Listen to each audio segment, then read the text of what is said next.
Part 4. You are going to hear a part of a lecture given to marine biology students about a small fish that lives in the Australian desert. First, you have some time to look at questions 31 to 40.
Now listen carefully and answer questions 31 to 40.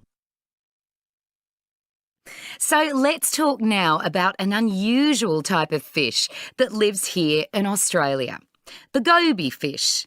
It's a colourful fish that grows to only about 6 centimetres in length. And while you might think that all fish are skilled at swimming through water with ease, goby fish can't do so easily. So how do they manage to move around? Well, goby fish will in fact travel hundreds of kilometres using the fast-moving water during a flood to travel more quickly. Scientists know this because they've tracked the DNA of goby fish in different locations and found connections between them. So why are we talking about this fish today? Well, it's an amazing little fish if we consider its habitat. It lives in the very dry desert interior of central Australia, in rivers and springs that come and go, depending on rainfall. It can even be seen in the little puddles that are left behind when the rivers and springs dry up. Goby fish are able to wait in the shallow water long enough to leapfrog their way across the landscape when the wet weather returns, which is an ingenious way of travelling around.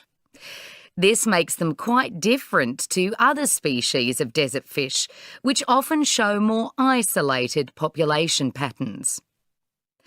Amazingly, these little fish can live quite happily in extreme environmental conditions. The waters the fish inhabit sometimes contain 3 times as much salt as seawater, and the temperature of the water ranges from between 5 and 40 degrees. Despite these hardships, the benefits for this hardy little fish of moving to new water sources when the opportunity arises are that there is less risk of overcrowding, and, as a consequence, there is more food to share around. When it comes to reproduction and mating behaviour in the spring and summertime, it is the male goby who must attract the female. After clearing an area where eggs are to be deposited, the male goby performs a flashy little dance. Once attracted, the female follows the male back to his nest, which is often under rocks on the riverbed. Once there, she will lay her eggs. Unlike most other species, it is in fact the male who looks after the eggs. He fans them with his pectoral fins, which helps to keep up a supply of oxygen to the eggs. The threats to goby fish are many. Of course, there will always be natural predation, such as when birds make a snack out of goby fish they spot in shallow water. But like so many natural environments around the world, the areas that goby fish live in are being altered by human activity, which poses a threat to the tiny fish. Water is a precious resource in Central Australia, and the use of bores that drill down to bring up underground water is causing the level of the water table to fall, and some springs are even disappearing altogether. Furthermore, freshwater sources are obviously important for livestock, but cattle often harm the easily damaged margins of the springs. Some good news is that a few springs containing desert goby have been fenced off, and some have recently been acquired as national park. Recent research into goby fish has come up with some surprises.